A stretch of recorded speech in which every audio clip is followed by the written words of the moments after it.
You are now tuned into the Anonymous Source Podcast. Welcome back to the Anonymous Source Podcast. Of course, I'm your host, Big Dan. Coming off a great 2 weeks. Telling my story. But now, I'm ready to let y'all know how the podcast is actually going to be from here on out. Today, I have a guest. Today's guest is a TRP alum who I wouldn't have known much about this good brother if it wasn't for Chad, being as though my gun policies are a little different, mainly because mine are illegal. Yeah. He wears many other hats other than gun safety, such as civics, through his solutionary lifestyle program. Today we talk guns. A lot of licensed to carry individuals are being charged with homicides because they're negligent pertaining to when and when not to discharge your firearm. License to carry doesn't mean license to kill. Yeah. Ladies and gentlemen, today's guest is Maj Toure, founder of Black Guns Matter. What's up, bro? Oh, man, appreciate it. Thanks for coming on, man. No doubt. I'm new to the game, so to get a guest like you, man, means a lot. That's cool. Before we get into these unfortunate situations, I understand you're under the gun. Less than 30 days left. Yeah. You're trying to save your building for your program. Yeah. Give the people some information on how my platform could probably help in these closing moments. Man, everybody could donate. I think that and not to demonize any particular political group, because a lot of our friends and family, I'm a libertarian. So I got friends that are Republican, Independent, Democrat. So I don't say this as a aside, but usually more anti-gun politicians are Democrat. Gotcha. Which makes it unconstitutional. But what they can do, even though it's unconstitutional, is not in alignment with the historical standing of the Second Amendment, the Bill of Rights. They can galvanize some resources around damn near all of their unconstitutional agendas. So the biggest thing, the people support our work in the sense of, good energy, which is good. Vibes, if I'm in their town, they'll pull up, and that's great. But right now, man, we got a $75,000 donor that's saying, look, Maj is a friend of mine. Uh-huh. And after Trump won the presidency, he texted me and was like, I was holding on to some money because, the Kamala and them was thinking about a 45.6% capital gains tax.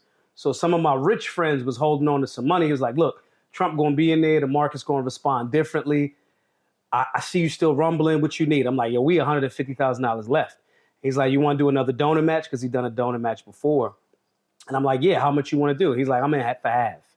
So meaning we raised $75,000. He going to match 75 grand. So right now the focus is just fundraising. On a selfish note, if we don't do this and we have to close, I'm probably going to get in the RV and just go on a sabbatical for probably like a year. And I say selfish because I won't be doing community work. Yeah. But you gotta regroup. You gotta and just see. You know what I mean? Mm-hmm. But as the conversation that we're gonna have today, that will be kind of cool for me individually. But I don't know that it will be good for people because we've made millions of people purchase firearms over the last few years. Yeah. Not as many of them have been getting training, so I don't know if that'll be cool for that outcome. But just donate, man. We have, I think, a little under 1,200 donors at the $100 level to get all of the remaining 150. Right. But that's before we even count the 75K in. So let's say 500 or 600 donors at the $100 level. If we get that, we get $75,000, and then we get the building. I want to give a huge shout out to the owner of the building. When it got tight, he's been super patient. You know what I mean? And so we can hit him he's a developer. So we can hit him with a chunk of bread, and we're going to do some creative finances. So we'll have the building, and we'll be able to fund 2025's classes all around the country, and keeping them free for all. So, that's perfect. Yeah, I went the roundabout way of saying it, but everybody, man, if y'all seeing this and if y'all get some value from the conversation today, go over to givesendgo.com/solutionary. Just donate $100 or donate whatever you can. If one of y'all getting a whole lot of money, you can donate $100,000, then do that. But, we just try to get everybody to say 100 so they can get access to all of the classes online, the curriculums, all of this stuff. So that's the best way that everybody can support as it relates to our building. Well, you have my support today. I will pledge, Thank you, my brother. At the end of this podcast, For sure. Just for showing love. This is only my 4th episode. Yeah. So, like I said, to get I mean, such a powerful brother as yourself. Yeah. To be a guest. I owe it to you. Yeah, y'all. I owe it to y'all, man. When we have people that are willing to speak truth to power, that are willing to, be honest, and I'm just learning because the podcast space is very competitive. So if I can put some energy to brothers that's doing the work in this lane, you can't so-called alternative media. We are the media now. Yeah, we are the media. Yeah. You know what I'm saying? We dictate everything. We swing the pendulum now. Right. So I'm honored to do it. Oh, absolutely. So you heard it. Head over to givesendgo.com/solutionary, like the word solution and ARY. givesendgo.com/solutionary. So, click the button right under here. Yeah. It's going to be a link right here. Click there and donate at least a bean. You got a bean. Come on, I know you got a bean. Y'all was in a strip club last weekend. Yeah. You was at the Eagles game. Sacrifice 2 apes. Sacrifice some Don Julio, man. Right. Let's help fund this school, man, and get these people this education, because at the end of this episode, you're going to understand why a lot of you need this education. Yeah. So, as you know, I got a true crime podcast where I break down cases. Yeah. You know what I mean? Whatever. I'm a felon or whatever, so I can't carry a firearm legally. So, yes and no. Yeah. Is it fed? It's fed. Get a pardon. I know 3 people that got presidential pardons. The time going past anyway, but I'll tell you more about that. Hey, man, I might be toting the Drake. I might be the face of Black Guns Matter. You know what I'm saying? It's never too late. Right. So right now there's a lot of legal gun owners being charged criminally for discharging their firearm in circumstances that are prohibited. Mm-hmm. Before we get down to the nitty-gritty of that, though, what inspired you to become an advocate for gun rights and teach proper gun handling? It's unconstitutional what they do. Gun control is, when people say America is not racist at all, or they say everything in America is racist, they skip over the conversation about gun control. Gun control is the most systemically racist thing America has ever produced. Gun control in that form is older than America, right? It was started to literally stop melanated beings from having the means to defend themselves. And so seeing that unconstitutionality and people getting caught up in cases and things like that. Now, mind you, I'm not mad at somebody catching a case willingly for their principle because they're trying to fight it up to the Supreme Court.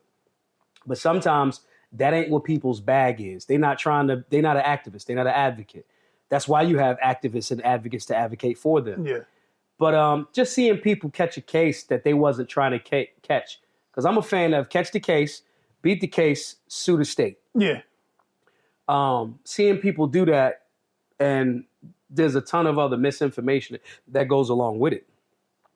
Improper storage of a firearm, improper staging of firearms. Oh, absolutely. All of these different things kind of like run the gambit. And so when you get the information, you kind of like a sucker to gatekeep it when it's like, you see 5, 6, 7-year-olds getting access to firearms, not because the parents or the owners are horrible people. Media has taught us things about guns that's just like patently false. Yeah. So I just wanted to give the information to people. And it started initially as just one event. We was going to do one event, and we got a story. We reached out to like the Philly Metro. And we got the cover of the Metro. It was wild. We thought maybe 30, 40 people show up, like 300 people showed up. Oh, wow. You know what I mean? And then people came from Brooklyn, Jersey. And so we was like, man, there's really something here. So we just asked people like, yo, y'all want us to do? And they was like, yeah. So we did 13 cities, all for crowdfunding. And I remember after doing the 13 cities, with like our budget was like $25,000 for 13 cities. Mind you, a lot of them we wasn't flying, we was driving. And so until we hit Chicago, we drove from Philly to Chicago, and I was like, we're not doing this ever again. Because we ain't had an RV at the time. So anyway, people just kept saying, keep going.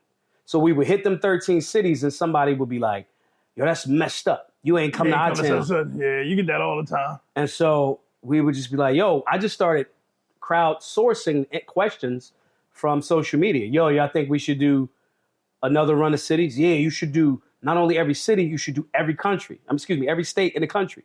I'm like, yo, bro, we need the fundraising. People, I mean, because it's all it's in the internet. It exists.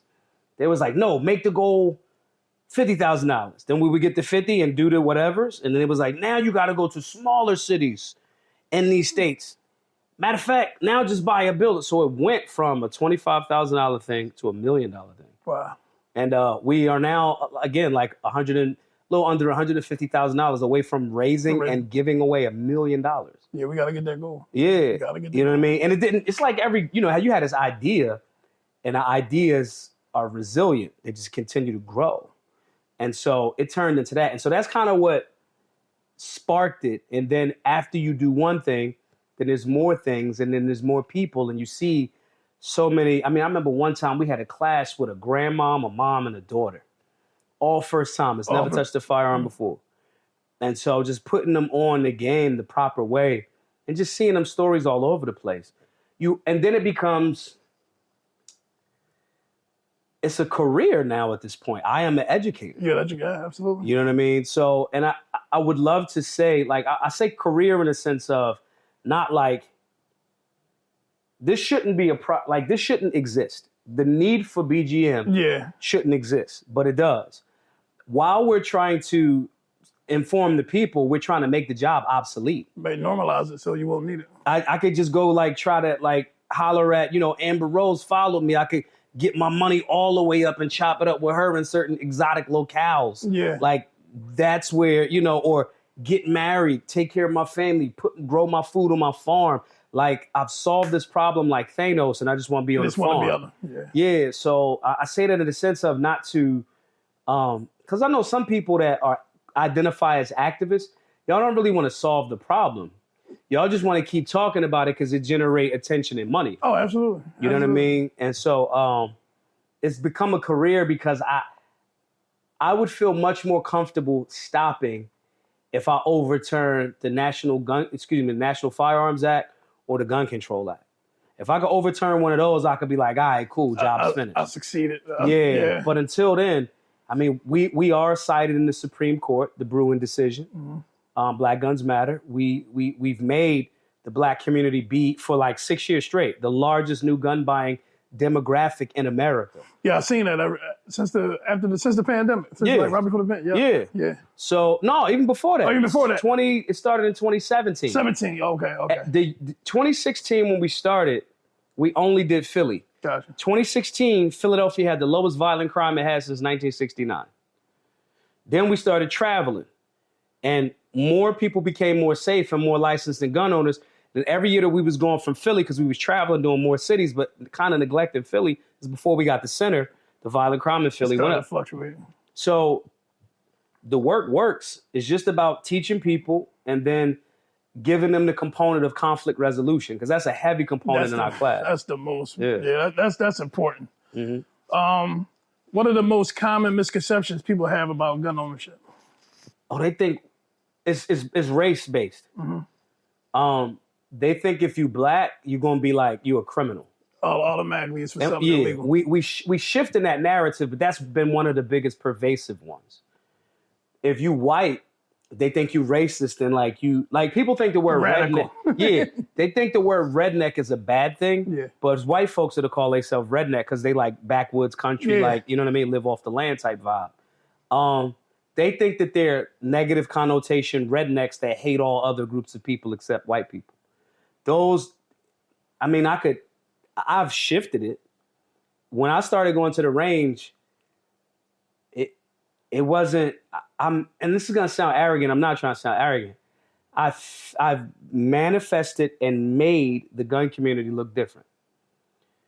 And now some of those stereotypes that I'm saying now, they're a little bit outdated. Yeah. Because if you go to the range now, especially ones in Philly, it's all types of people in there. Mixed up, yeah. Yeah, so those were some of the initial misconceptions. Overall, the misconception is that gun owners are cool with people dying. As long as I got my gun, I don't care who dies. Yeah. So collectively, for gun owners in general, I would say it's that. But when it's race-based, it's definitely, they think when I show up at the range or wherever, first of all, my kit might be better than yours. person with that misconception. They think we're gonna do the sideways gun shooting shit, and like, but that's not necessarily just their fault individually. That's the media. I'm about to say that's what your mind been trained to. That's how I hold a firearm. Yep. If you in an urban movie, it's like a joke that Steve Carell said in that movie Date Night, but it was the white bull doing it. It was the white bull that was the muscle for the gangster and Common, and they thought Steve Carell and Tina Fey's characters were somebody else, and they was caught up in something. And he took him out in the back of the restaurant, and he pulled the gun out and was like, "Where's the hard drive?" And he turned the gun sideways, and Steve Carell was like, kill shot. He turned it sideways. So that's media's perception of things. Yeah. And that's what media, it's the most effective. That's what they do. Yeah. That's how for likes, for clicks, and engagement. Yep. What do you believe are the most important safety practices every gun owner should follow? 4 basic rules. You talking about when you're handling firearms? Yeah. 4 basic rules. Treat every gun like it's loaded. Don't point it at anything you're not willing to destroy. Keep your finger off your trigger until you're ready to shoot. Know your target and what's beyond it. You cannot have an accident if you follow those. Because it's not an accident. It's in the gun community, we call that negligent. Even when somebody shoots something that they didn't intend to, we call that a negligent discharge, right? You were being negligent in your firearm. You got to break 2 out of 4 of those rules to have a negligent discharge. So you got to have been putting your finger on the trigger when you weren't really ready to shoot. Yeah. You were not treating the firearm like it was loaded. You did not know your target or what was beyond it or whatever. You have to break 2 out of those 4. Yeah, that's like, who's the boy from the Giants? The actor bull? The boy from the Giants shot himself. Plaxico. Shot himself in the club. My argument is, Plax, why you ain't have a holster? Yeah. See, that's another thing. That's missing information. If he got a Kydex holster in the club, first of all, if you in the joint, even if he had on sweatpants, which is what he had on that time, you got a double clip holster here. If you got a Kydex holster, it is form fitted to the actual make and model of your particular handgun. Yeah. But because you don't, you got it in your hand, you got it in your pocket, you got your finger on the trigger. You don't know how many pounds per pressure of that trigger. Yeah. It's just everything's wrong. That could have saved him millions of dollars and a bunch of time if he would have just had some information. Yeah. And allegedly, there's a neoprene holster. Yeah. For like big guys like me. Yeah. That sticks to your skin. It doesn't move. I've had those before. I'm nervous for anything that isn't fixed. Gotcha. Neoprene, and there's some that you could use, and they come and you put them in no bullshit. You put them in a pot and you boil them, and you put your gun in the mold shapes around. Oh, so it could conform strictly for. Yeah. But I'm just always. I want something to hold on to something because the operative word in gunfight is fight. So you don't want it moving around if you get into a tussle. Yeah, if you get into a fight, I want to be able for this gun with retention, and it's in that holster. You got to pull this gun out, and the holster is connected to your gun belt on your pants. So even if I have to clear my garment and pull this firearm out of that holster and the holster ain't coming with it. Ah, got you. What are the key legal responsibilities of someone who is licensed to carry a firearm? Don't shoot nobody that don't need to be shot. If you hear Maj shot somebody, you could bet $1 million, all your Bitcoin, dollars to donuts, that person bought them getting shot. Yeah, you know what I'm saying? It's gonna be so clear. It's gonna be. Remember when who was it? It was 21 Savage, and he was talking about Takeoff. Was it Takeoff? Which one of them passed? Takeoff. He was saying Takeoff is the type that I see Takeoff arguing with somebody, I already know it's the other person's fault because that's his character. That's the way he carries himself. If I shot somebody, they definitely did something so bad that I probably got in my phone, I probably got one photo because you're definitely the bad guy. Yeah. You know what I mean? So that's the biggest thing. Only shoot people that need to be shot. Everybody don't need to be shot. Yeah. It's like out of 1 million people, there might be 1,000 people that do things that they should get shot for. Out of 1 million people. It's not that deep. You know what I mean? Yeah. But what I do realize, right, I see a lot of these gun owners use their gun on their hip as fuel to be the aggressor. Like they trying to initiate you to do something. So I'll ask a question to that statement. Mm-hmm. What type of gun owner? Because man, I just mentioned 1 million people. Yeah. They're all people technically, but I think that 1,000 of them need to be shot because they're not being good humans. They're not being good, yeah. So when you say technically criminals, and what by criminal I mean someone that is trying to harm people or take their stuff. I don't mean he sold weed. Yeah. Right? Or she sold weed. If they're criminals and bad people, they still gun owners. Yeah. So if you're talking about gun owners that are horrible gun owners, I agree. Yeah. But the vast majority of safe and responsible gun owners, you won't see them doing that. They like prize fighters. They like Floyd, right? You've never seen Floyd Mayweather in a fight outside of the ring. Outside of fighting. Right? Floyd has bodyguards not because he can't fight. Floyd has bodyguards because y'all don't know how to engage somebody that's given their life to being a warrior. Y'all think y'all are warriors. Yeah. Right? It's like dudes that play street ball and like an NBA player is going to cook you all day, every day, twice on Sunday. Yo, me and Chad talk about that all the time, man. And we be like, man, why he not the NBA? And then you see them play against NBA players, you're like, oh yeah, he don't deserve to be in the NBA. Man, their cardio and conditioning alone separates them. Right? So, like, when a dude tried to run down on, what's his name? Cam Newton at his. Yeah. It's like Cam's like 6'5", 6'6", damn near 300 pounds, and a conditioned NFL quarterback. You're out of your mind. You think, and I get it, you tough. Same thing with gun owners. We're like, I will fuck you all the way up in a gunfight. There's no doubt about it. I'm paying attention to I've practiced too much. I pay too much attention. My eyesight is better than yours because I've conditioned my eyes to look at front sight and find focus, front to sight alignment, and get my front sight aligned with the target in a very short period of time. And I've done that repetitiously for years. I will fuck you up. It's like waking up in the morning and brushing your teeth. So I go, not only can I not fuck this person up because he's not one of the 1,000 people that need to be shot, he doesn't know that he's not one of those people and how bad I'll fuck him up. So I, like a Floyd Mayweather, have to have mental and spiritual bodyguards to not even place myself in certain scenarios with that person. Because if we get into a fight, Floyd is going to fuck you up. You might think, well, he's only 5, whatever, 100 and whatever Floyd is now, right? Floyd's going to fuck you up. 45, however old he is.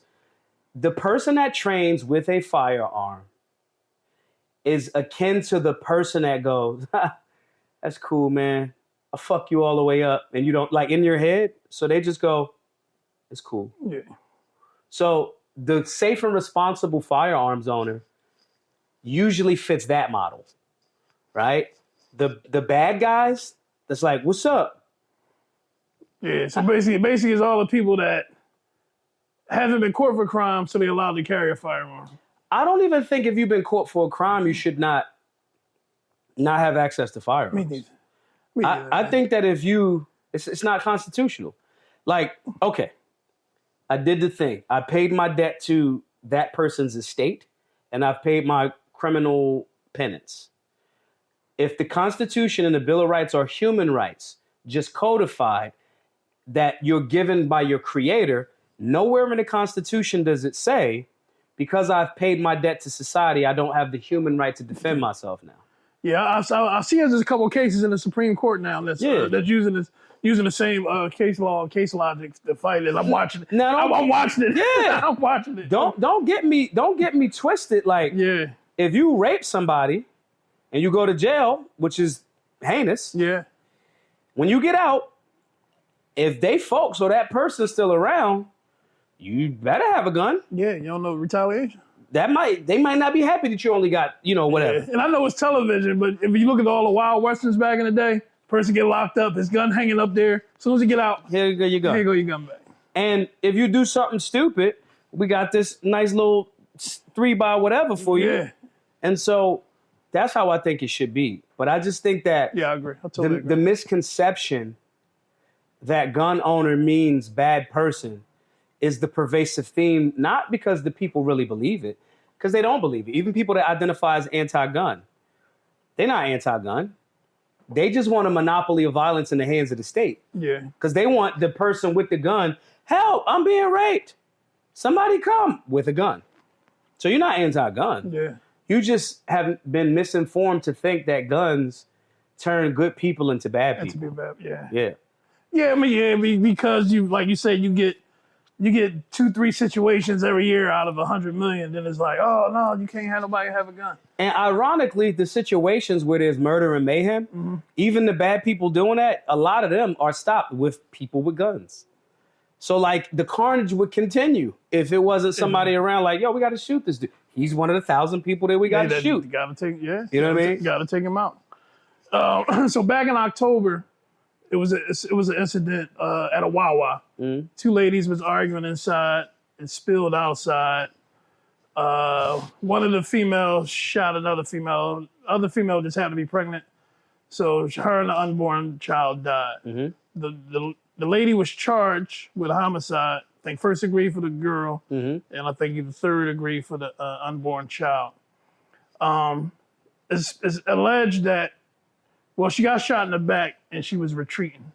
So that's why she got charged. Okay. That's kind of the light I want to shed on is like, what should she have done in that situation? Did the deceased woman, was she armed and was she shooting? No. She was unarmed. Unarmed. It's nothing to talk about. Well, did she have any type of arm? A stick, a bat? No, in the video, she's trying to get away. Straight to jail. It's not even give her due process. Uh-huh. Just because you can doesn't mean you should. And that's the part of gun owners that most gun owners would say exactly what I'm saying. Yeah. Safe and responsible gun owners they'll ask the question, wait, because even getting shot in the back, I could be running away shooting trying to turn, yeah. as I'm running, and you shoot me in the back. So that's not all of the context needed. That's why I go, was she armed running away shooting? Did she just, how close was she? Did she just hit her with a crowbar, right? And as she was swinging the crowbar, the lady that's been charged was clearing her garment and trying to shoot with her, and she swung, and then she happened to hit her in the back. All of that context matters. That's the unfortunate part about when people go like so upset about certain people getting killed. They don't know there's so much context that media does not tell you. Yeah. So it becomes like, well, what about this? What about this? What about this? Like, I'm someone that has been falsely accused of rape. Falsely. And I was exonerated. There's if you listen to this, the girl was underage. Let me throw that in there. Uh-huh.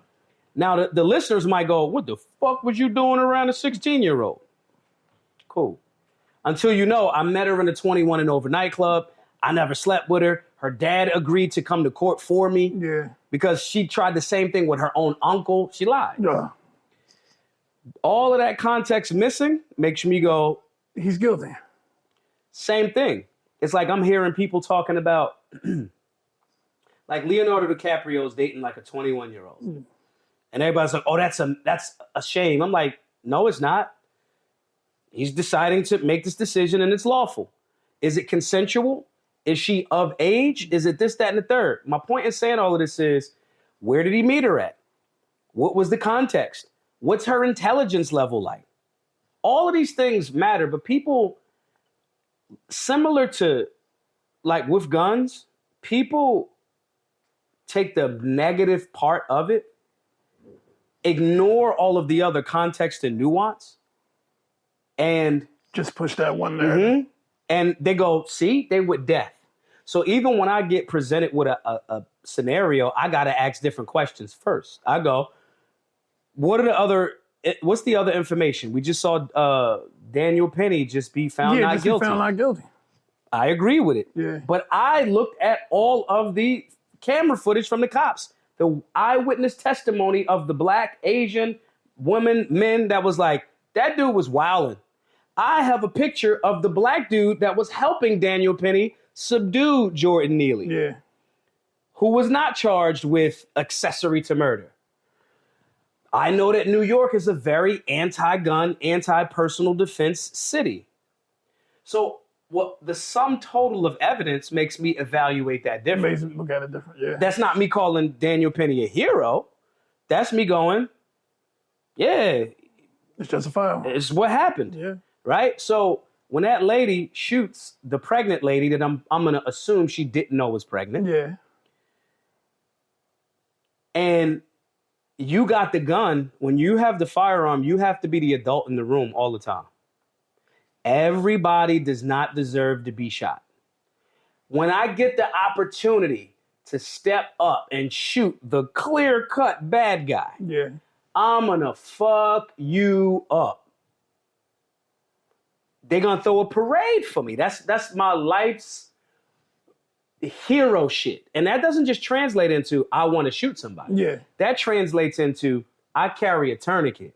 If somebody's in a car accident, I get to break my tourniquet out and stop that bleed and get that person to, the first aid to when medical shows up and save their life. Right? This dude might not need a tourniquet. Get him a Band-Aid. It's the skill set in knowing the difference. And that comes from training. Your firearm is not a talisman and everybody's not a damn werewolf. So this thought process that I got it on me, and we sell shirts to say I got it on me, does not mean, the shirt doesn't say, I got it on me and I'm going to shoot you because you're one of the 1,000 people that need to be shot. The shirt says I got it on me and it's almost like a deterrent. And it's an identifier that I'm the good guy. Yeah, yeah. So, nah. If she didn't assault her, didn't put her life in imminent danger, meaning immediate, didn't have a weapon, wasn't shooting at her running away, it's probably, and I have not seen this case. Yeah. Willing to bet it was based on argument over some goofy shit in the Wawa. Willing to bet. Yeah, I'm willing to bet everything. Bet the house on it. Bet the house, dollars to donuts. And your ego got involved, and here we are. And we had the situation. Yeah. So now we got 3 lives lost. Yep. Another recent incident, this was 2 weeks ago? Frankfurt. Mm-hmm. Where Tremaine Garrison left his car running while at the ATM. Mm-hmm. Another individual hopped in his car and proceeded to take off. The owner shot the man several times as he was driving away, and he was killed. I thought everyone knew this was not legal. I can't even have a firearm. What is the mistakes of that situation, other than just leaving your car unattended? He shot him. The person that's dead was not armed. He was driving. He was driving the stolen vehicle. Stolen vehicle. And he chased it down. How did he chase it down? Running? Running to it. I would be okay if that dude did not go to jail. Okay. I would not advocate for people to do that. Okay. Because one of the 4 rules is know your target and what's beyond it. So I'm not advocating, because he hit nobody else, right? No, he hit nobody else. But the bullet could have went through the windshield, hit another something. Because cars ain't like the movies, like you hide behind the... Yeah. The cars are made of the same shit they make football helmets with. Them shits is not maybe the engine block or the wheel well, but the rest of the cars, man, my 223 round's gonna go right through that shit. Oh, absolutely. Right? So, I wouldn't be mad if he didn't go to jail. Okay. But I would not tell my students to do that. You got insurance, bro? There's cameras everywhere. If you got out the car, you probably got a remote start. Once he stopped the car, you could just OnStar find it. You got insurance. That's the way I would advocate. That's how I would look at it. That's a cash out plan for me. Yeah. Somebody stole my joint. Oh, I had 20 grand in it too. Like, you know what I mean? Yeah, absolutely. I'm not a fan of that. But I also don't think that person should go to jail. Okay. Maj, what do you think of the concept of if someone is committing a crime, that breaks the social contract, and then if somebody is defending themselves in the midst of crime and their property, I'm 100% with that. That's why I don't think Main Man should go to jail. Yeah, I'm in agreement with you. Yeah, you. This is the same reason why Daniel Penny is free. You started the silly shit. Right. He stepped up as the good Samaritan and skill set. You could have gauge that a little bit different, but you don't know that he got drugs in his system. Right. You don't know this. You don't know that. You secured him in that space. Even different than George Floyd and Derek Chauvin. Main man called for the ambo. You kneeled on his neck for 8 minutes. I agree. That's different to me. Yeah. Right? Go to jail for that. But you're in the process of physically attacking someone or their property. I look at that differently. Okay. So you treat the property like, is it? Because your body is your property. Yeah. Is your highest property. Is your body. Don't hurt people. I'm a libertarian. Don't hurt people. Don't take their stuff. That's all. I'm not going to hurt you. I'm not going to take your stuff. If I don't do that, I don't become one of the 1,000 people that need to get shot. The person fucked around and found out. I would not. I don't know that person, the shooter's skill set. Yeah. Rounds go other places. So I would not advocate for that. What was the distance? Because if he in the car and already driving away, you chasing it, how far are you to clear that garment, get that shot off? What's the skill set? Can he affect? Yeah. Clearly, he hit the motherfucker, so it's something there. It could have been an accident. Yeah. But I'm not mad if he don't go to jail. I'm also going to go, hey, students, don't do this. We teach stuff like that in our understanding imminent threat class. The argument and why the guy might go to jail, depending on the state that he's in. It was Pennsylvania? Yeah. Commonwealth state. It was a Philly? Philly. Frankfurt. On a low level, he gonna catch it. Then he appeal it. Then when they get out of Philly to a bigger court, they're gonna look at it different. They're gonna look at it different. And that was my thing about. I covered the situation extensively. Yeah. My thing was, if he was in Berks County or Luzerne County, they would have thrown him a fucking parade. Good job for the thief. You got rid of somebody. You took something off the street. Criminal to where the police ain't even have to deal with it. We ain't even got to do this paperwork. Just here's the coroner. Get his next to kin. Cool. Yeah. You all right? We're gonna hold your gun for a quick second, and then da da da. That'd have been super smooth. 100% agree with that. I just know I can't say it as definitively if you hit somebody else, so I would not advocate for my students to do it.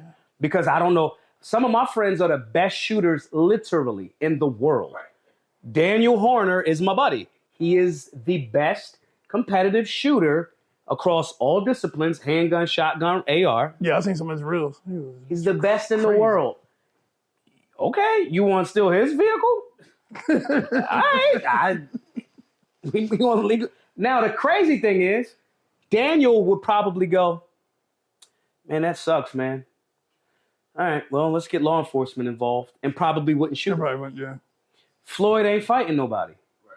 Most gun owners, like if somebody cut in front of me, arguing, all of this early in the morning, dark, I'm armed. Yo, you all right? You good? You good? And I'm like, yeah, I'm good. And I was like, damn, this dude's about to start his day. It was like 5-something in the morning. This dude's going to start his day with that energy, and he might project that onto somebody else. He turned into the gas station.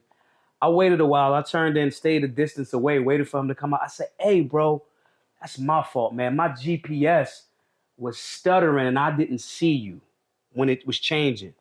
And he was like, damn, man, because I didn't know. I was like, what are you doing? I was like, yeah, man, I just needed to say that to you because you know what I mean? I fucked that up.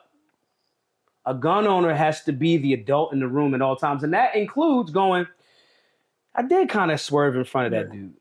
You know what I mean? And it ain't and you don't know what stress he's dealing with. And we don't know if he armed too. Yeah. Even down to how I pulled into the gas station. It ain't. Yeah, everything strategically. The fuck? Yeah. Nigga be like, yeah, right. He gripping. So I'm not mad at the guy not going to jail if he doesn't go to jail. Okay. I understand that Philadelphia going to try it, and then he going to appeal, and then a bigger court going to be like, no. Watch the fuck out of it. You stole this man's vehicle. The George Floyd situation. What did he steal? Was he stealing stuff? No. Okay. He was on drugs. Okay. Yeah. That's his body. He could do what that's what he wanted to do to him. You, when he said he needed ambo, your job is to not get him there. You get him in the back of the squad car. Take him to the hospital. If he die, fucking Drago. If he dies, he dies. But it ain't on my watch, right? But as far as that, I'm not tripping if dudes don't get. They ended up charging him with third-degree murder. So is that like manslaughter? Yeah, involuntary. Okay, So that's on the line. They're gonna charge him with that. They're gonna try to get him to get the plea. He should not take the plea. He should accept it unless he get a solid jury in Philly. Yeah. And people in Philly be trying to avoid jury duty, which you should not avoid. Yeah. What I realize now, right? And then even with my situation and how the federal system works with the point systems and how you get more time for, I'm taking everything to trial. Yeah, everything. See, they dangle the sweetness in front of you. Yeah. Oh, it's over today. You ain't got to come back. Everybody in America should take every single case to trial and not take plea deals. Yeah. If you take a plea deal, if everybody took everything to trial, so many of the rules would get thrown away because they're unconstitutional. And two, it would clog up the so-called justice system. That they would go, look, stop. It's too much. Judges will be like, I need my fucking vacation. Yeah. You guys are fucking this up for me. We are not charging these anymore. And if you do charge them, DA, soon as it hit gone. Then you got these companies that got to keep paying jurors and they're not even doing the work. The argument is so obvious, but because I'm a fan of both sides of the coin. When you tell somebody that is afraid and got a public defender, and let me be very clear, because my case, public defender, I'm going to ride a public defender because I'm smart. And I'm going to talk to other lawyers, like 10 of them, and ask the lawyer that is the public defender about what the 10 lawyers said, not letting them know that I spoke to 10 lawyers. Yeah. Right? Because I don't want to disparage the public defenders. I think that they go into it initially with a noble thought process. Absolutely. Because eventually they want to be on, like same thing, they want to be on either side of the fence. Right. But I think that you should fight everything, and you should acknowledge that I may lose this one, and I'll keep fighting. And yeah, because you can't fight. Once you take a plea, there's no more fight. But if that person that only has that public defender and got work and this and that, I'm not going to judge them negatively for going like, man, I don't want to fight this joint. I know why they say I know why, yeah. You know what I mean? We actually started something here recently. We're making a $10 million fund that we're going to do crowdfunding. It's going to be separate from our work. We're going to let the money stack. And if people have unconstitutional gun charges like Dexter Taylor in New York, right? We're going to give them... That's the one I was making all the ghost guns? Yep. Yeah, man. But not even ghost guns. Yeah, he was just making his own He was guns. just for hobby. Yeah, for hobby. Yeah, that was a bad job. In New York, with the Bruin decision already being a thing, they still roofed it. They still roofed. Oh, he got sentenced? He at Rikers Island right now. Wow, man. I lost track of following it, man. Please, if y'all can, go to Dexter Taylor, Google Dexter Taylor, go to his Give, Send, Go page. Support him. Support him for his legal defense because he's going to appeal it. He got to. Saying this to say, I understand. As Americans and as humans, I'm very empathetic for both sides. Like when I say a heinous person that does something wrong, they go to jail, they come back, they still have a human right to defend themselves. Either this Constitution and the Bill of Rights are human rights that are not given or taken away by government, or they ain't. And historical precedent has already been set that these are things that come from your creator, right? So I understand the person that doesn't want to take that fight. Yeah. We just got to do something where we make it feasible. So if somebody catches a possession charge, gun possession, I want to raise $10 million where that word gets to us and we go, what lawyer you got? And they go, yo, this is the lawyer we got. We plugged in with lawyers like from Firearms Policy Coalition. Yeah. And we give them, your lawyer say it's going to be $20,000. Hey, solutionaries, we're going to vote on these two cases. Which one should we do first? We got $50,000 for this month's cases. Which ones should we do first? We going to do this. Yeah, so basically like an innocent project for firearm cases.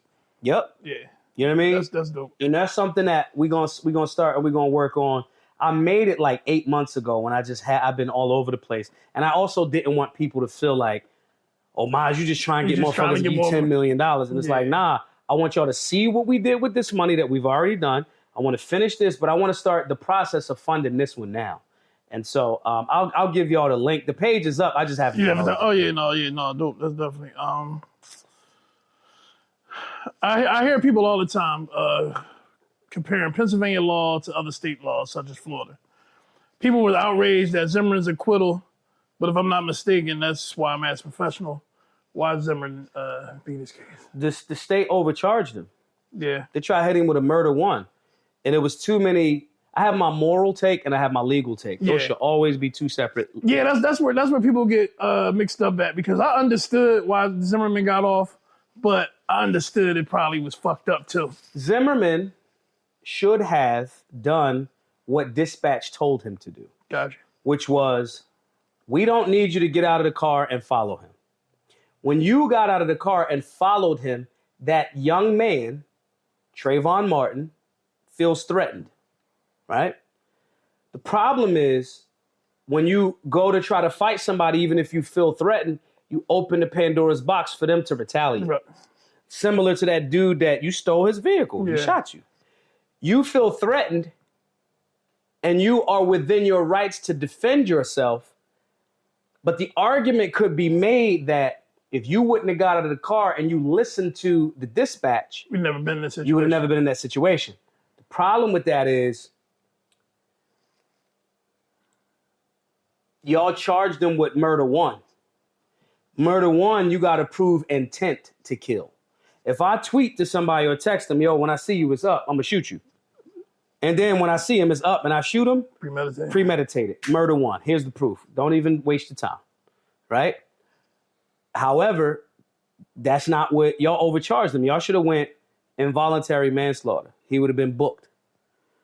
But y'all went this way, and then the media ran with it. Ironically, the media tried to make it because Florida is a stand your ground state, the media tried to package it like Florida, like Zimmerman's defense was stand your ground. He did not use stand your ground as his defense. He used regular self-defense. So the combination of, we got proof that the young man was, even though he was felt threatened, which rightfully so, teenager, this dude's following me. On top of that, you did what you did. You justified him in defending himself, and y'all went murder one. Right. So when you're explaining this to a jury, it's, you're here to prove that he intended to kill him. Not, was he responsible for the death because of the gun? Did he get out of his car and go, I'm going to shoot this kid? And you can't prove that. Can't prove it. I tell everybody all the time, the law is the law. Yeah. Like, you attack the law, regardless of the situation or whatever it is, the law is the law. The law says this specifically, and if you can't prove that it's this specifically, then you're not guilty. Right. Whether it's morally right or wrong, or whatever you did, whatever you think or your opinion or your judges on someone, it don't fly in a court of law. It becomes now this is where it's important for everybody to be politically active so they can overturn unjust and unconstitutional laws. Gotcha. Right? In that moment, though, that's a tricky space to be in the first place. That's why I'm the biggest fan in the universe of, I'm out. That shit look weird. I'm out. Yeah. I want to preemptively, like Main Man I was talking about this morning, I want to even take some of that negative energy that my misstep placed on him, even though he a grown-ass man. I want to at least try to go, hey, my bad, bro, because I don't want that to be a ticking time bomb. Let me diffuse it before it even becomes a ticking time bomb. So I'm out, and I'm going to help him be out. Yeah. Right? I'm going to fuck you up if you put me in that scenario. Don't put yourself in the scenario. Don't put yourself in, You know what I mean? The gun is not a license to kill. It is not a talisman. It is not a... And like all of this, everybody got a gun, bro. Like everybody got a gun. Yeah, everybody got a gun. This whole like, I'm strapped. So everybody in the club is like, when I used to only go to clubs allegedly, shouts to Van Gogh, right? I might know somebody in Van Gogh back in the day. He may not work there anymore. If I'm in Van Gogh on that rooftop, I definitely got a gun on me. Okay, they didn't stop making guns when they made mine, and that security guard might have relationships with other motherfuckers that he trusts too. And then what if I just happen to get into it with the other dude that got the gun and I'm not doing that. But that's what, now you say, that goes to one of my points. That's why I feel like everybody should have a firearm. Yeah. If everyone has a firearm, everybody gonna think now. The argument becomes, the phrase is, an armed society is a polite society. If everybody is like, now it's, because that's why they call them the great equalizer. Yeah.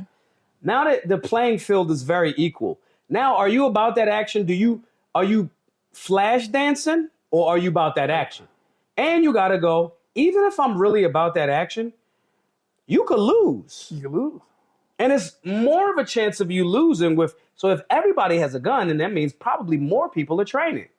So now everybody becomes A, more responsible, and B, people think about it differently. I don't want no smoke with nobody. That's all right. Ever.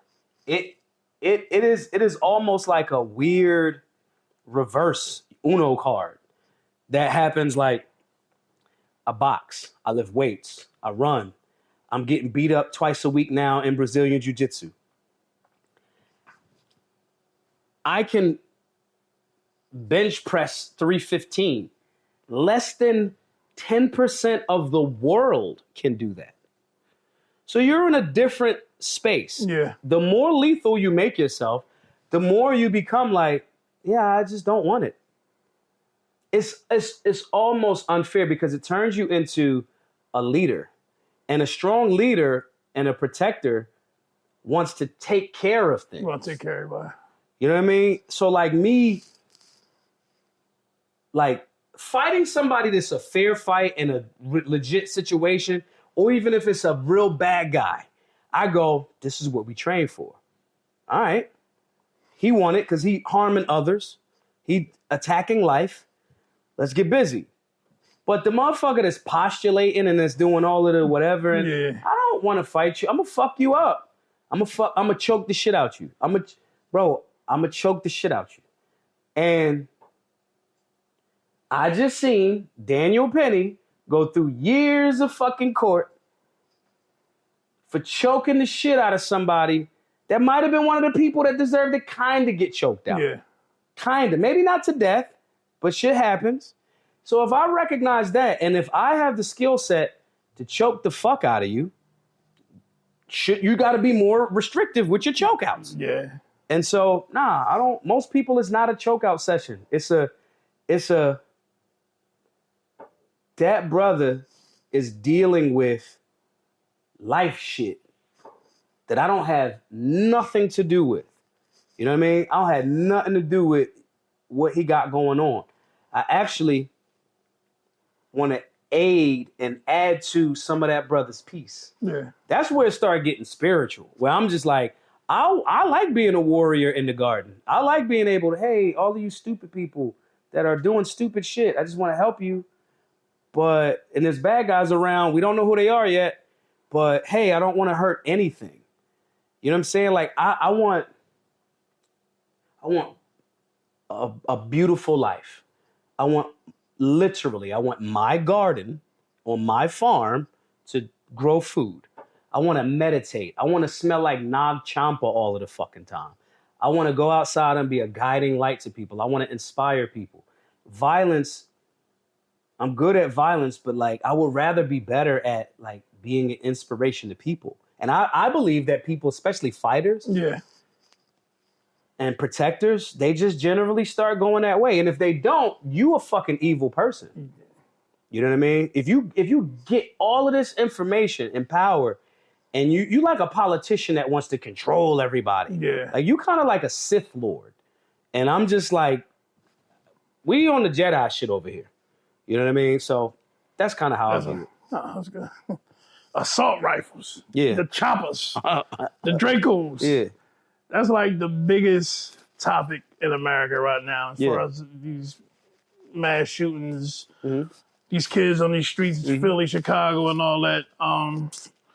But an ex-NFL player, former Florida, I think with the Florida State football player, used the chopper to protect himself. He got into an argument with his girlfriend. She texts her brother, go shoot that shit up. So the brother rounded up the troops. They thought they was gonna shoot some shit up, and they all got shot. Yep. One died. They found one died down the street. The other one went to the hospital, whatever. Yeah. And they actually charged him with it. They took him to trial. And I thought, I don't have a lot of understanding about guns knowledge or whatever, but I do know from hearing Florida's a stand your ground state. Yep. So I kind of thought it was an open and shut case for pure self-defense. Might be a little bit of racism in it, but why was he charged? And why do you think he was charged? He was charged because the video footage initially showed him running out the house as if he was going out. Like he was chasing. What they didn't context, Uh-huh. him and his brother was there. After the bad guys and their crew came, his brother was there and was outside too. He went outside with the gun to protect his brother. Gotcha. Because his brother was still out there as the bad guys with the guns. And as he started letting rounds off, motherfuckers start shooting. We in it now. Yeah. I got to shoot you. One of them dies. Even the girl, when she was in court, was very non-remorseful. Yo, at all. She was wild. That was like, just no lawyer coached her up. I don't know what. She was on that jaw She tripping. was wild. And so the missing context, especially when you're the first detective, right? You see there's a death. And until you start peeling back them onions, and the detective got to get it, then the district attorney got to get it, and all of that sifting has to happen. I wish all of the evidence was right at the district attorney and the detective all at the same time, and they could make the decision before. But nonetheless, when it starts becoming somebody that was high profile, sometimes the district attorney is like, let's see, maybe, right? Get our name in the paper, right? Because they have aspirations to look like they're tough on crime. Gotcha. Right? But he got off. I thought, before I knew about the brother being outside, I was like, cooked, because it's not imminent threat. Okay. Imminent threat is immediate, right now. Like they coming in the door. That's Jason. Yeah. Jason got a machete. That's the person he just stabbed. He still got the bloody machete. He coming towards me. This is what we trained for. Pow, pow, pow, pow, pow. You're done. Yeah. Right? But if Jason is retreating, and I don't see the knife, I don't see this, I don't see that, and what they say to the jurors usually is, if you were situated similarly, what would you do? What would you? And so, with the new information in the context, I go, yeah, he should be off. You know what I mean? I don't even think you should be charged. Yeah, at all. So you came to, I draw the line at this girl that I dated. I had kicked her out.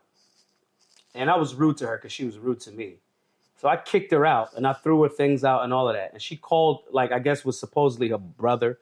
And I'm like, dude, you're not her brother. You're the other dude that she's fucking. Like, just cut it out. Like, just, we don't have to do this. Like, it is what it is. It is what it is. And he was like, where you at? And I'm like, I'm not telling you where I'm at. That's stupid. He's like, oh, you a bitch ass? No. If I tell you to come here, I'm inviting you. In all of the vampire movies, the vampire only come in if you invite him in. I'm not inviting you. And then he went to, I said, where you at? Thinking that he would get the lesson and be like, I'm not telling you where I'm at. He's like, I'm right here. I'm up west. And I was like, man, you just didn't get what I just told you. I said, but you know what, though? And I was like, it's cool, bro. I'm about to be up there. And then I called him back. I said, you know what? You're right. I'm not coming up there. I'm not coming up there. You're not my enemy. You're calling me to tell me something. Somebody put a battery in your back, right? Somebody put that battery in your back. That battery could get you fucked up. And if I come to you, I'm responsible. I said, I don't want no smoke. You right. You not my enemy. He was like, well, yeah, that's cool, because I think she gonna get a restraining on you anyway, so y'all just stay away from each other. I'm like, okay. That's it. That's the end of it. It's no dramatic shit to the story. Because if I made movies, a lot of the movies would stop 10 minutes in. yeah, we're not going down that tunnel. The shit is the tunnel. We're not going down. Or it would be, oh, there's the bad guy. We clear the guns. We shoot the bad guy. Roll the credits. We don't have to do the dramatic shit. So for me, it's like, oh, you got the gun. And it's like, it's fucked up on her part that she even put him in that position because you know how many fucking guns I got. Yeah. You know what I do. Yeah, you see the arsenal. You just threw this man, you just alley-ooped him. And so... And then sometimes that might have been a plan from the rip. Could have been. And I can't be responsible for I'm not going to be your pawn on I'll be the king with you on our side on the chessboard, but I can't be your pawn. Be the pawn, yeah. I can't be your pawn. So with me having all of this information about context and nuance and, you know, all of those different things, I can't make that same those assessments from those same perspectives. Yeah. It's irresponsible of me to do it that way. Kyle Rittenhouse, situation from 2020, was a hot button issue. It's my man. With that was rife with misinformation and immediately politicized. Yeah. Examining that situation, how was he legally able to avoid a conviction? So one, he's a member of the militia. The militia is any able-bodied male based on their definitions, the actual definition, over the age of 17. At that time, Kyle Rittenhouse was 17. He could have a rifle. All of the evidence showed that he went there to help clean up, protect the community. He had, not only did he have a gun to defend himself, which is his human right, he also had tourniquet, emergency help if anybody needs help. Need it. Then we got to get to the fact that some of the people that were in that situation were trying to push literally a dumpster fire. We're trying to light a dumpster on fire and push it into a building. So he's like, him and his team, no. Boom. They threaten him. They chase him. He goes away from them. They chase him. One tries to hit him with a skateboard. One tries to attack him.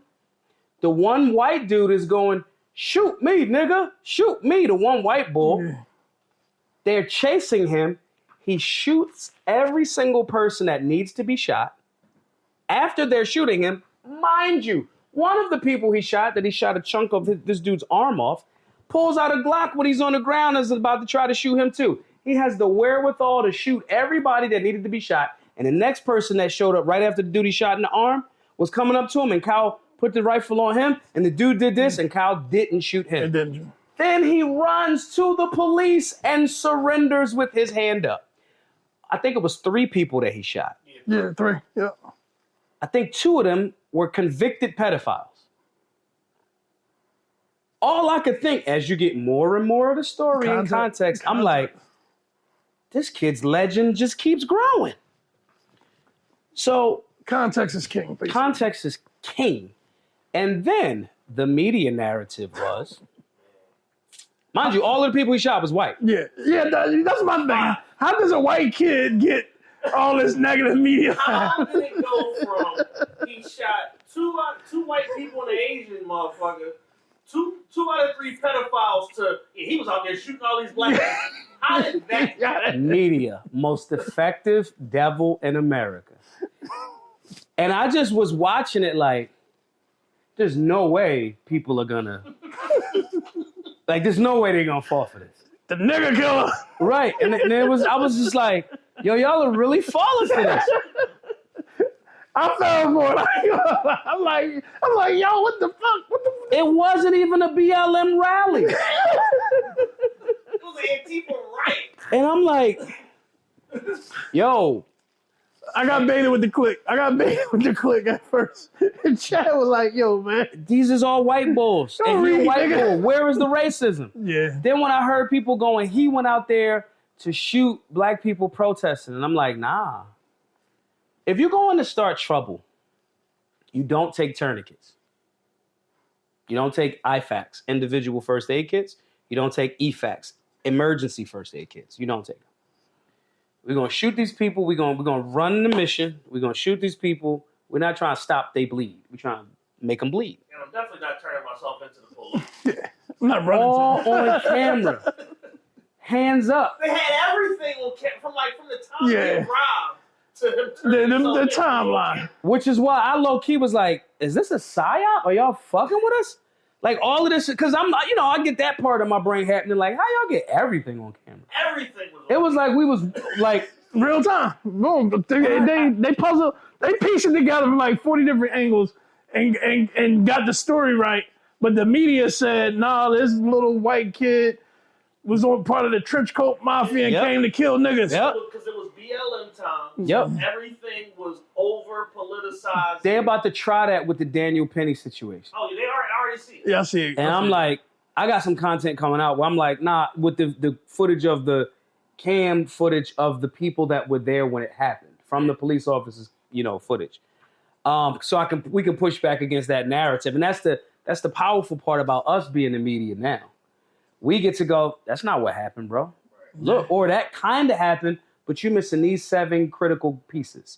You don't start a movie and skip the first 4 scenes. It's critical plot points in them first 4 scenes. And you actually need to pay more strict attention in the story buildup. Yeah. So that's the reason why. Do I think that I don't think he's a hero. I don't think Daniel Penny's a hero. Heroes save lives. Firemen that go into a building and pull people out from death, to me, are to fit the definition of hero. A hero is someone that, if a bad guy is attacking life, the Kyle Rittenhouse situation, there would have been property damage if they allowed them to do that. But there was no life in danger, really, in that moment that he was getting busy. Yeah. So I think he did what he had to do. But that word hero is like we give the word, oh, he a legend, he the GOAT. It becomes like, don't water that down, because that's a mantle that needs to be there for the extremely exceptional. Yeah. Right?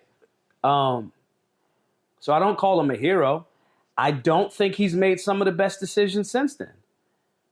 But he's, 20 now? Yeah, 21. Just turned 21. I think he allowed, and his parents allowed... the celebritism. Yeah, and the narrative of settle down. Don't let this turn you into this was your moment. You had a moment. You can tell a story, write the book, sell the movie rights, something like that. But I think he started to get used by other Second Amendment organizations, almost low key, on some nan. Yeah. And we don't do that as gun owners. I don't, and I don't teach our students to do that. And I'm not saying he was deliberately trying to do it. I think that some people around him. He got surrounded around him. Yeah, he got surrounded. And then, at 17, 18, you can get swayed by pretty much anybody. Yeah, you know what I mean? And so, especially if they handling your booking fees and da-da-da-da. So I just think that he's a kid that is exercising his God-given right to personal protection with a firearm. But I can't say all of this about him and gloss over Dexter Taylor. Yeah. Yeah, Dexter's a creep. I was reading the Dexter joint, and I'm just like, New York is fucked up, period, with laws. Let's talk about New York gun laws. Yeah. Because it's like, I heard Harrison Ford got denied a motherfucking firearm. I know 2 people that have 3 that have New York licenses to carry. I know 2 of them, and I know of 1. One is Donald Trump, President-elect Donald Trump. One is, what's his name? Does a lot of Trump. It'll come back to me. But the other is a dude that is just an older dude that I knew when I was doing classes in New York. And he was like, man, I got a license to carry for New York as soon as I could get it when it first came out, and I just stayed on top of it. The other person, damn, what is his name? On Fox, Sean Hannity. And how I know that is because when I first did my first big interview, it was at the DNC with Sean Hannity. And we talked afterwards and he showed me. He got a license to carry. Saying it to say there's a bajillion other people that they was like, nah, they're denying me. Wasn't there a recent law change with New York, like the Supreme Court? That's the decision we in. Black Lives Matter. That's ruling it. It's the Bruin decision. It's a Bruin. They gotta have a faster decision. It's gonna take like 9 months to a year to get a response. They started once the Bruin decision, because a lot of people, anti-gun people and pro-gun people, told us don't do work in anti-gun cities and states like New York, Baltimore, pretty much everywhere we go. Yeah. With BGM. And they just be wanting to abandon certain states. New York, New Jersey, California come to mind. And Bonta, the attorney general over there in California, has been getting his ass whipped by Firearms Policy Coalition lawyers, right? So all of the places that y'all said, don't go, they're a lost cause in the gun movement, there's major wins happening. In 2022, the Bruin decision overturned a lot of the old, you cannot carry a firearm on your person in the state of New York. That was inconsistent with the history of the Second Amendment. Right. So it gets overturned. Black Guns Matter is cited in that Supreme Court decision. What did the Governor Hochul do? What did the city of New York do? They started to slow down on the licensing, try to come up with all of these extra rules. Only thing they're going to do is get sued again and lose again. The Supreme Court has already came down on this. You're unconstitutional. Yeah. What do you think their hesitancy is to just be like, y'all got us, we're going to change the fucking law? Money. Well, the law's already been changed. Y'all just try to keep making different extra rules to make it slower. Okay, so they're making like annexes to the Yeah. What's the problem? What's the problem with having a gun in New York? Because the criminals got it. Everybody got guns in New York. Gun control makes a lot of money for the prison industrial complex on the backs of black and brown people. Unequivocally, black people are charged with gun possession, higher sentencing, all of this other stuff because of the mere fact that they had a firearm. Didn't rob nobody with it, didn't take nobody's stuff with it. Just right? Possession of it. So it's a money machine. And then it's the control mechanism. If one of the most populated cities in America, 7-8 million people, we just talking about New York City. If those people can keep and bear arms and at peace, this topples this false narrative that, if you got a whole bunch of guns, people going to be more violent. That incorrect theory has been falling since the 90s. Since 1990, when more and more states got licenses to carry for their states, violent crime has been on the decline since the 1990s. So if we can't make money off the licensing, if we can't make money off of the charging and the jails and the court, then we got to figure out a way to let people have freedom and figure out a different way to make money. The problem is a lot of bureaucracies, most of them, are addicted to crime. So they come up with these things calling them crime when they're not really crime. Because we need all of the work. People would not, downtowns across major cities across the country would not be as packed if there was not people going through the business of I'm charging, paying for lawyers, paying for bail, paying court fees, paying for costs. That's an economy. Absolutely. So instead of, it's like when motherfuckers be like, remember Beans said a while ago, he was, one of his rhymes, or videos, he said, I'm here for this rap shit. Y'all better go pick up a basketball or some shit. You can't do this no more because we here. Same thing. As more pro-gun people get involved and as we have a more constitutionally respective Supreme Court, all of the money that y'all getting off of the licensing schemes and the unconstitutional mayhem, y'all better go figure out some other way to get money because you can't get it off of restricting Americans' freedoms. Yeah. And that's why it's a big deal for them in New York. Yeah, I always, that just blew my mind. Yeah. All right, we're scaling it down, getting to the end. What advice would you give to someone considering getting a license to carry, but unsure about the responsibilities? The responsibility doesn't come with a license. The responsibility comes with your knowledge around the firearm. I do not care if you get a license to carry.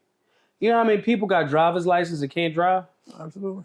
So for me, it's not the argument of should you get a license or not. Now, I will give the caveat. If you do decide to get a license, Know that a license is your government selling you your rights back to you. And if you know that, you should, if you want, it's infinitely easier to deal with law enforcement if you got a license to carry, generally. If you decide to get the license to carry, I want you to also decide to work politically to overturn the need for a license to carry. America should be a constitutional carry state, which means I should be able to carry a gun, just like a screwdriver or my phone. As long as I don't do the wrong thing with my screwdriver, my gun, or my phone, we don't have any problems. That should be America. To be able to protect from weirdos. If you get that license, get involved politically to overturn the need for the license. Good. Because there's states where you don't need license to carry. Correct. Constitutional carry states. Yeah. There's 27 of them in America. If you are thinking about purchasing a firearm, go to the range, try different ones on for size, communicate with the person behind the counter. Say, hey, listen, I'm a beginner to firearms. I am trying to do this from a very knowledgeable standpoint. I would like to try a bunch of different handguns that is going to fit what I want for carry. Because some people want a gun for their home. Some people want it for carry. That person behind the counter is going to be like the most enthusiastic person. They're going to be like, bet, I got all of this stuff right here, right? It's more about the information and the training more than the license. Good. Now, once you get that information and you feel proficient and you continue down this journey, if you want to get the license, get the license. Figure out what the rules are of your state, then cool. And then go get the license. It's easier to do it that way, but it is not the most constitutional. Gotcha. Yeah. How do you stay updated on changes in gun laws and ensure students are informed about them? Because my friend, before you answer, my friend, my young boy Neff, he got his license to carry, goes over to Jersey, the party, and you know how that ended. He has a better chance of fighting this up to the Supreme Court now that we have a conservative Supreme Court. And starting in January, Republicans, and I'm going to say Republicans because they're supposed to be the party of the Constitution and limited government.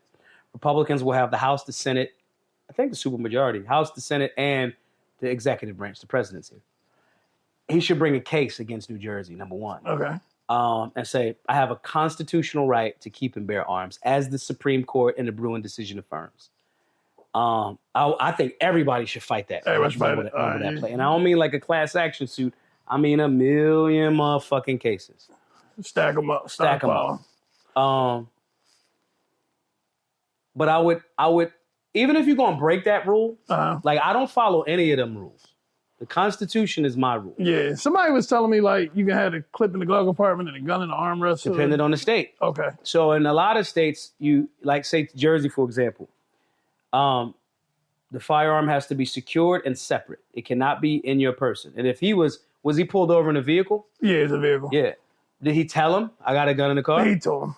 Yeah. That's the same thing that happened to Shaneen Allen. First of all, don't talk to law enforcement officers about firearms if that's not what they're pulling you over for. Gotcha. Was I speeding? Something happened? Oh, my taillight's out. Cool. I'm getting him or her to tell me what the nature of this stop is about. So it goes back to the simple saying, you have the right to remain silent. Hey, man, we're going to search your car. I do not consent to any searches or seizures. I don't consent to any searches or seizures. Hey, man, why you won't let me do my job? It's not that I'm not letting you do your job. You pulled me over for the taillight, speeding, whatever you did. You ran my information. I'm good. Am I free to go? A lot of times people want to do what they think is the right thing, but they're not respecting their own rights. Constitutional. Yep. The best example of that is, man, God bless the dead, Philando Castile. He had a license to carry, was telling the officer, and I don't think Officer Yanez was like, I'm going to kill me a black today. I don't think that. I think it was a bitch-ass cop that was scared of guns. It should have never been a cop. He told him, and then he made a mistake by telling him. He made a mistake by doing what's called a furtive movement, reaching for shit, making quick movements, sudden movements. And Minnesota is not a duty to notify state, which means he had no legal obligation to tell that off. If I could have jumped into his body at that moment and be like, Oh man, what was I doing? Did I speak? Okay, cool. Here's my license and registration, and that's all of the conversation. Yeah, and if they do it unlawfully, fruit of a poisonous tree, you did it unlawfully. I did not consent to any searches and seizures. Don't consent. That's it. That's it. You know, you just got to be informed of what the rules are and what your bigger constitutional rights are before you break the rules. Yeah. You know what I mean? Unless your argument is, I'm going to get arrested or I happen to get arrested, I'm going to make a spectacle about this and I'm going to sue everybody. If that's your thing, then do it that way. And that's the importance of keeping this program going. Yep. To inform all these people. Yep. To avoid these situations. 100%. Only good thing he did get out of it is he can get his license back after. He did not get his license. No, he can get it back after the Jersey gave him like a year probation. Yeah. For it, and I would even still fight that. Still fight it. I just. Yeah, I'm telling you. And again, each person's situation is different. Because there's a lot of people we catch them Jersey joints all the time. And they know it. Running to the liquor store real quick. I'm just going to the liquor store. Going across the bridge. You right over to Ben Frank. And the state troopers know that. And Camden police know that. Oh, they coming right over the... All right, let's see. Let's roll them up. See what we got. See if we get one today. See if we get one. And I think people should sue against that. That happened to me in Canada. I was in Buffalo. And I rode across the bridge, and I didn't think I was in Canada. And I was like, oh, let me just make a U-turn. He's like, technically, you're in Canada now. It was like, oh, you was trafficking guns into Canada. I was like, no, the fuck, I'm not. They took my guns, cost me $4,000, I got to get back in the country. It was the wildest shit ever. And I just was like, this is dumb. And then even them, they were like, yo, this happens to people all the time. Yeah, because your signage is fucked up. Right? And so... and they was like, I was going back and forth with the, I guess, immigration person in Canada. It was like, this ain't America. I was like, bro, I didn't fucking plan to come to Canada. Y'all don't have shit over here that I want. Canadian bacon, maybe? Fuck out of here. Like, I don't, oh my God, I'll miss Niagara Falls. Who gives a fuck? You know what I'm saying? Like, but the argument of like this, it was a mistake, but I handled the mistake properly. But I'm still like, fuck y'all.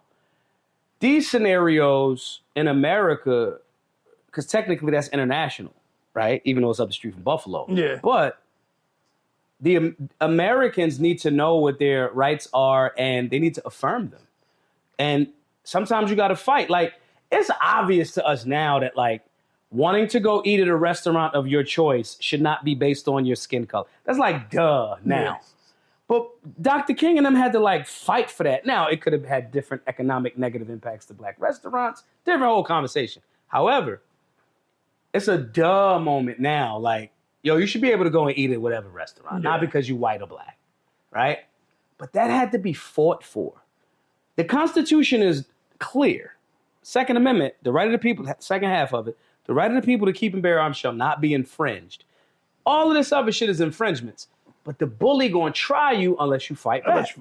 So until we fight back, look, I need everybody to fight back so I can be strapped. Right, exactly. Damn, I'm about to put that on the shirt. Right. Y'all fight so I can shoot. That's going up on my website in 24 hours. Yeah, you know what I'm saying? All right, man. I'm going to end it with this one question. Yeah. The castle doctrine is another big law that not a lot of people look out for and understand. Yeah. Can you explain it and give an example of how it's applied? Castle doctrine is, I have the right to defend my castle. That extends to your garage, your property. The stand your ground law is an extension of the castle doctrine. Gotcha. Which means wherever I'm at, as long as I'm there lawfully, I have the right to stand my ground and defend myself. So my castle goes with me because I'm the castle. Right. Unless I'm in a place, like if it's somebody else's house, it ain't my castle. It's not your castle. Right? So that's why when some places ask you to leave and you don't leave, they call the police and they hit you with a trespass charge. Right? You have the right in your castle to defend yourself. The antithesis to that is states that are duty to retreat states, which means even though Jason just chopped your man up downstairs in the living room and you just happen to be in there, that state would try to argue that you got to run upstairs and try to get out the window, but you can't shoot Jason. It's dumb. It's dumb. It's so dumb. Yeah. I treat every situation like a duty to retreat situation. Not because I'm not aware of if I'm in a stand your ground or duty to retreat state. I'm just going to retreat all of the time until you make me stand my ground. Until you make me. And if I'm in a stand your ground state, I'm not going to be like, soon as you come over here, I'm going to shoot you because we in a stand your ground state. I'm not going to do that. I'm going to just diffuse it. So I treat everything like a duty to retreat. If I'm in an argument for too long with someone I love, I go, I have a duty to retreat out of this bullshit. There's no, what are we doing? Well, why are we here? There's no money here. There's no power here. There's no what do you get? It's like, again, with a gunfight. I want the viewers to understand that you don't win gunfights. When you win the Super Bowl, you get like a parade, you get like the trophy, you get like the ring, right? You get crazy amounts of bitches. Like, it's just winnings, earnings. In a gunfight, you just survive. You don't win anything. You have the opportunity to die, and you just don't die. You just don't, yeah. You live to see another day. Which I could do that without getting in the gunfight. Or the argument, or the road rage. I could just not do this. So that stand your ground thing and the castle doctrine, in the house, if somebody broke into my house and they somehow got past the dog, they got past the security, whatever, and I see them and I know that they downstairs taking my flat screen off top of the fireplace, I am going to yell and say, we are armed. The police have been called. Please leave. And they're going to leave. And if they don't, I'm going to call 911 and they're going to have to deal with them whenever the fuck they deal with them. I am not going downstairs. I'm not doing no fucking room clearing like the movies. Clearing the room. I'm not doing none of that shit. Clear! Fuck no. Yeah. But if you come up these steps and down this hall, it's a different story. I'm going to fuck you all the way up. Before you get to the halfway point of this hallway, I have a honey badger suppressed and a scope. You're fucked up. You're fucked. But you aggressed into me further, even in my castle. So I am within my rights, but I'm not going to go look for a gunfight. So I have the right to do it, but just because I can doesn't mean I should. I want to secure my family in this room, and we have a plan of attack. And if the bad guy comes up here, cool. But other than that, you're going to have to contend with them downstairs. Whatever shootout you got with the police downstairs, hope you shoot something so I can say insurance company. Yeah, man. Got the bag, get the bag real fast. Yeah, man, he stole. I had just bought you a new diamond earring. He stole that John. And baby, the issue, like something got to happen. Like but as far as, nope, I treat everything like a duty to retreat until you give me a scenario where I cannot. Well, I have to. There's no other way. Yep. You hear it from the master. You know. I try. Hey, man. I try, you know. License to carry is not license to kill. It's a license to protect your castle. Yep. And your body. Once again, you can go give them your website and everything. Everybody, please, when y'all see this, givesendgo.com/solutionary. Some of y'all rich or wealthy. Let's figure something out, man. Fundraising is actually the hardest part of this shit. Like the classes, I could do that in my sleep. But then it starts to look like you only after the money because you got to do so much fundraising. Yeah. You know what I'm saying? You got to be diligent about the fundraising. You got to be like, I give everybody a shout out. Again, man. And people like, damn, bro, you doing a lot. I'm like, bro, we don't get government grants. We don't want to be beholden to people that go, hey, we get, like my homie that's like, bro, I know what you're doing. And he's a multimillionaire. And I haven't asked him for $1. He like, look, we did a joint before and I want to support what you're doing. If we don't get the $75K to match the $75K, that's because the people don't want it. And if y'all don't want it, I ain't going to force you. Listen, y'all need it. Yeah. Because after you get the $75K and the $75 get matched, then I'm starting a program for us felons. right. Us felons are getting firearms for felons. Yo. Curated by Maj Toure. Look. Get him the money, please. Felons for firearms. You know who? We're putting that together. Felons for firearms. I'm with that. Yeah, and you know who actually initially said that to me about that? And I told them they should do it, but they got a lot going on right now. Leak and Erner. Yeah. We talked about that. I was like, the felons, they are a voting block. Big voting block. I told Chad that, right? I'm like, there's no bullshit. I'm like, man, I don't have no desire to really live here no more. I'm like, if I stayed here, if I ran for mayor, I would just round all the felons up. Yo, let's go, guys. Let's go. And that's what I'm saying. So, like, nobody catered to him. Nobody talked. We're forgotten. Yep. We're a forgotten people. So I'm down. So felons with firearms. Felons with firearms. And that $10 million joint. Let's get it. And the classes, everybody support. GiveSendGo.com/solutionary. Just give what you can. Just give $100. Everybody that watches, give $100, and you'll get a whole bunch. Please of get Maj a bean for me. I'm about to give him a bean. Give him a bean. Yeah.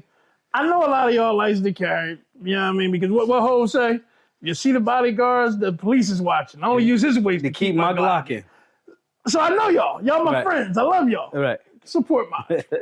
Maj, thanks once again for pulling up. Thank y'all. Appreciate it. Thank you, Chad, for putting the play together. Yeah. My producer, TRP Media, Minus the Source Podcast, signing out. Peace.